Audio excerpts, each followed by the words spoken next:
Quodam ubique, quodam semper, quodam ab omnibus, creditum est. A magia está em todos os lugares, sempre, para todos que acreditam. Olá, meus caros, aqui é o Corvo.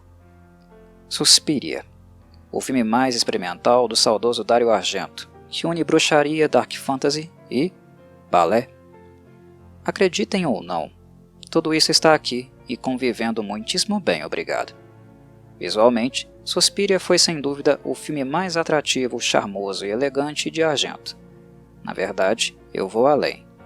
Digo que este é um dos filmes fotograficamente mais atrativos da história do cinema.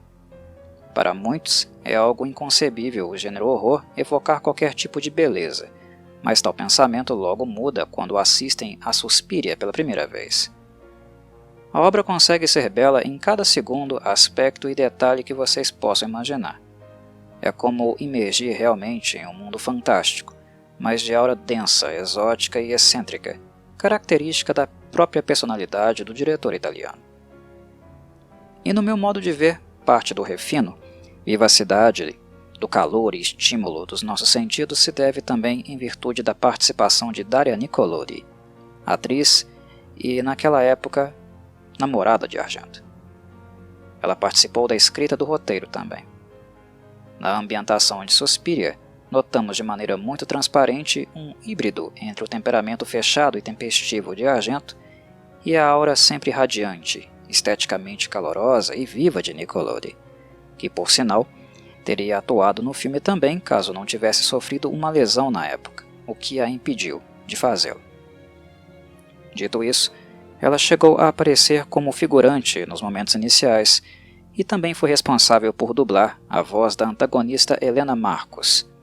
Os cinéfilos que assistem aos filmes de Argento no idioma original, o italiano, logo reconhecerão o timbre grave e áspero, característico da voz de Daria Nicolodi. Há quem diga que Argento e ela viviam naquela época o melhor momento de seu relacionamento amoroso, e a sinergia permitiu que ambos tivessem este bebê lindo que é Suspiria. É claro que eu jamais me esquecerei de Asia, a filha do casal, que, linda como é, me arrancava suspiros tão fortes quando era garoto quanto aqueles que escutamos aqui, produzidos pela bruxa carbonizada Helena Marcos. Eu costumo dizer que Argento e Nicolodi tiveram 2 filhos lindos, Asia e Suspiria. Os 2 produziram ambos juntos e com bastante afeto. Nunca me cansei de observar e estudar este filme de cabo a rabo, não apenas em termos de câmera, que aqui não está tão ousada como em outros filmes do diretor, mas o cenário e a fotografia são tão ricos e de textura tão forte que, com a ajuda de mais uma trilha sonora impecável da banda progressiva Goblin, se tornaram capazes de nos causar um transe hipnótico. Costumo dizer que Suspiria não foi apenas um filme essencial para ser estudado por cineastas. Ele é material de estudo rico também para fotógrafos, designers, arquitetos, artistas plásticos e todos os demais profissionais que de alguma forma pensam na imagem como modo de expressão e comunicação, que a entendem como um meio para gerar sensações emocionais e fisiológicas. Suspiria é um exemplo extremo dessa capacidade, um filme tão intenso visualmente que Dario Argento jamais conseguiria repetir tal feito em qualquer uma das suas obras posteriores. Se este filme não tivesse um roteiro, coisa que por sinal nunca foi o forte de Argento, e aqui está apenas um pouquinho mais coerente em virtude da coautoria de Nicolodi, imagino que o impacto dele ainda seria extremamente forte. Sua estética seduz e atrai de um modo difícil de explicar. Quando mais o vemos, mais o desejamos. E, o que é ainda mais curioso, é que mesmo os estímulos visuais sendo tão intensos, constantes e perfeitamente enfatizados pelas variações de iluminação nas paredes e nos corpos do elenco, nós não ficamos saturados com eles. O que é extremado normalmente tem um ponto de saturação prematuro, correto? Que logo se inicia depois de um curto período de tempo. Entretanto, Suspiria não satura, e imagino que isso se deve ao fato de cada cenário e representação surrealista do fantástico e da morte conter de certo modo algo que chamamos de subtexto. São expressões visuais, mas que possuem mensagens nas entrelinhas, que juntas servirão com uma estrutura que montará todo o mosaico que representa a Mater Suspiriorum, a Mãe dos Suspiros, uma das antagonistas do que viria a ser conhecido como a trilogia das Três Mães. Suspiria é sem dúvida o ponto alto dessa trilogia, uma masterpiece de Dario Argento. O filme Inferno nos apresentaria alguns anos mais tarde a segunda mãe, Mater Tenebrarum, e este é um filme apenas mediano. A trilogia só seria concluída em 2007, com o filme Mother of Tears, infelizmente um dos mais fracos e esquecíveis da filmografia de Argento. Falando francamente, a primeira vez que tive contato com obras italianas na minha juventude foi através dos Giallos, e o primeiro filme que vi foi Profondo Rosso, a outra masterpiece do diretor. Mas com os Giallos, a minha sensação não foi de que eu estava assistindo alguém reinventar a roda, e isso se deu porque tudo o que eu conhecia, principalmente relacionado ao cinema americano, tinha sido feito sob a influência dos Giallos. Ou seja, quando eu ainda era garoto, gostava de filmes americanos que foram influenciados pelos Giallos sem ao menos saber disso. E quando finalmente conheci as raízes, os filmes italianos, minha sensação foi de que apenas estava assistindo versões visualmente mais interessantes e arrojadas do que os americanos faziam dentro do gênero slasher.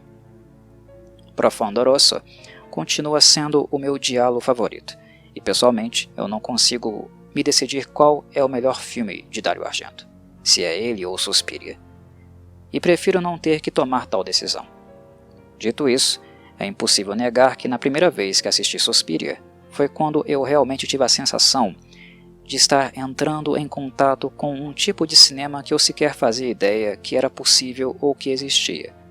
Foi com Suspiria que eu realmente me dei conta, ainda moleque, que cinema é um campo que também possui paradigmas completamente diferentes entre si. Conhecer Suspiria foi minha porta de entrada no cinema europeu.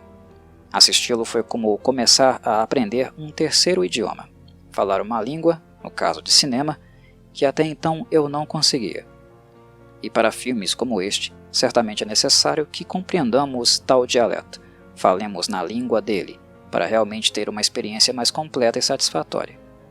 Suspiria literalmente foi como descobrir um universo completamente novo de cinema, mais visual do que textual, mais metafórico do que pragmático, mais abstrato do que concreto.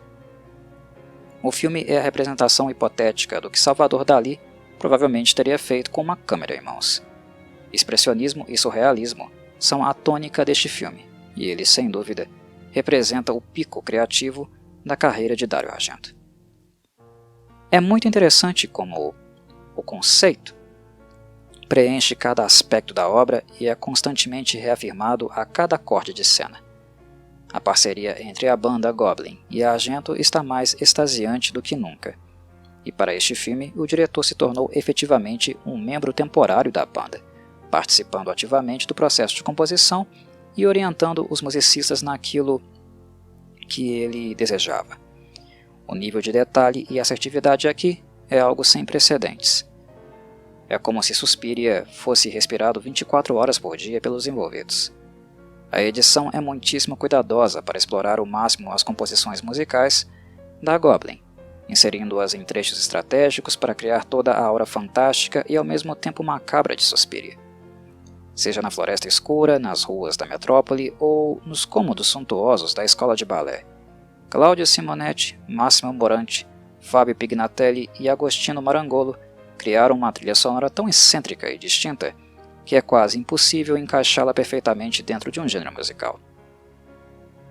O máximo que podemos dizer dela é que se trata de um estilo progressivo, claramente influenciado por psicodelia, o que vem a calhar em virtude das cores vivas e formas geométricas das mais diversas que encontramos no set do filme. Entretanto, Simonetti literalmente suspira durante o tema central, e em alguns outros momentos da trilha também, de maneira a tornar a presença de Helena Marcos, a Mater Suspiriorum, sempre presente, opressiva e inevitável, mesmo quando ela não está fisicamente em cena. Além disso, notem como a percussão de Marangolo nos remete a algo tribalista, a elementos de um mundo antigo e ancião. Marangolo o faz, obviamente, para ilustrar a fonte deste poder, algo tão sombrio e longevo quanto o próprio ocultismo, e todas as representações gráficas e míticas dos poderes das trevas. A música de Suspiria é simplesmente perfeita e dialoga tão bem com as cenas surrealistas e psicodélicas de Argento que se tornou um elemento fundamental da obra. Música e cenas nasceram separadamente, mas quando unidas o casamento entre ambas é químico. Tornaram-se um só elemento, indissociável. É fascinante perceber como conceitos tão distintos e extremos podem coexistir de forma tão natural, como ambos, ao serem colocados para coexistir dentro de um mesmo espaço, não se aniquilam mutuamente. Dario Argento, sem dúvida, foi quem trouxe as temáticas relacionadas ao ocultismo para este filme, visto que este era um tema pelo qual ele nutria certa curiosidade. Mas isso não impediu ou censurou Daria Nicolodi de introduzir a contrapartida, que se trata justamente de todas as influências que ela sofreu das fábulas e histórias de fantasia, como Pinóquio e Alice no País das Maravilhas. Uma história que a avó de Nicolodi contou a ela quando era criança certamente foi o marco zero, o ponto de partida inicial que resultaria no conceito definitivo de Suspiria. Nicolodi afirma que sua avó contou que certa vez foi ter uma aula de piano em uma academia e descobriu que lá se praticava magia negra, o que fez com que ela não mais retornasse ao local. Dario Argento afirma que tal história foi inventada, mas de qualquer modo ela acabou servindo de inspiração para o conceito que encontramos em Suspiria, onde uma academia renomada de balé, uma das danças nobres do mundo, é usada como fachada para uma convenção de bruxas, que atuam segundo os desejos e interesses de sua matriarca. Como acontecia na maioria dos filmes de Argento, a versão final da obra dificilmente fica literal ao roteiro, visto que o diretor possuía um método de trabalho intuitivo e fazia alterações a partir de novas ideias que lhe ocorriam durante o processo de filmagem. Este, por sinal, é um dos motivos que faziam Argento odiar roteiros, porque de certo modo eles limitavam sua espontaneidade e desejo de experimentação. Do mesmo modo, para os elencos era um verdadeiro pesadelo trabalhar com ele porque, de um dia para o outro, Argento poderia mudar completamente de opinião. Ser um ator ou atriz aberto ao exercício cênico e à improvisação era um requisito básico para trabalhar com o italiano. E, já que falei de improviso, deste caráter orgânico que possuía seus filmes, o final de Suspiria foi completamente ocasional, visto que ele é derivado de um sonho que Nicolodi teve em uma de suas viagens a Los Angeles. E que tremendo pesadelo essa experiência onírica deve ter sido. Em termos de elenco, a atriz americana Jessica Harper atrai para si todos os holofotes porque a história é centrada em sua personagem, a bailarina Suzy Bennion. O que acompanhamos é a trajetória da personagem, como se ela fosse a Alice deste conto de fantasia macabra. E se dependesse das intenções originais de Argento, talvez Suspiria teria sido realmente muito mais próximo do universo infantil do que imaginamos. O diretor queria trabalhar apenas com pré-adolescentes na escola de balé, com atrizes mirins de no máximo 12 anos de idade. Entretanto, o produtor Salvatore Argento, seu pai, foi firmemente contra, pois entendia que o filme era violento demais para que crianças estivessem presentes no set. Pelo menos uma pessoa da família tinha um pouquinho de bom senso. Não poderia deixar de citar também a presença da experiente atriz Rowan Bennett no elenco. Suspiria foi o último filme de sua carreira, e originalmente Bennett sequer desejava fazer parte dele.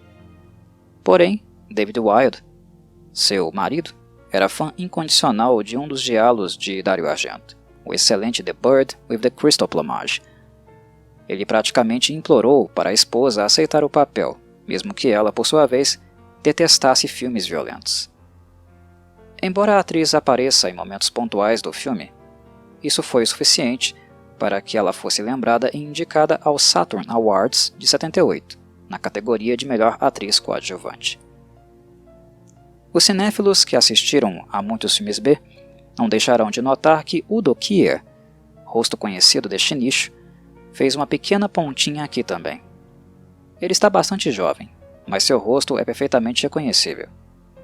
Acreditem se quiser, a mulher idosa que interpretou a bruxa Helena Marcos se tratava de uma prostituta aposentada de 90 anos de idade, que foi encontrada nas ruas de Roma por Argento, Pelo menos é o que nos contou Jessica Harper. Outro fato curioso é que a narração na abertura do filme foi feita pelo próprio Dario Argento, o que de certo modo não é algo tão raro assim, se tratando de filmes italianos. Lucio Fulci, por exemplo, costumava aparecer em suas obras numa cena ou outra, sempre no papel de figurante ou para dizer algumas poucas linhas. E é isso, meus caros. Foram estas as minhas considerações mais pontuais sobre este clássico imortal do horror italiano. Um filme único e atemporal, que acredito que continuará resistindo ao teste do tempo. Em 2018 ele ganhou um remake, o qual ainda não conferi, o que me torna incapaz de tecer qualquer tipo de comparação. A questão é que o filme original é tão bom e satisfatório que eu jamais tive interesse, necessidade ou desejo por um remake ou reimaginação. Eu tenho tudo o que preciso com o filme do Argento, e por isso eu continuo pouco inclinado a checar os resultados finais deste filme de 2018. Porém, não sou fechado a dar uma chance a ele algum dia, e ainda vou assisti-lo futuramente. Caso a experiência seja minimamente satisfatória e respeitosa à obra original, talvez eu também o comente aqui, no Cine Corvo. Um abraço a todos e saudações Corvides.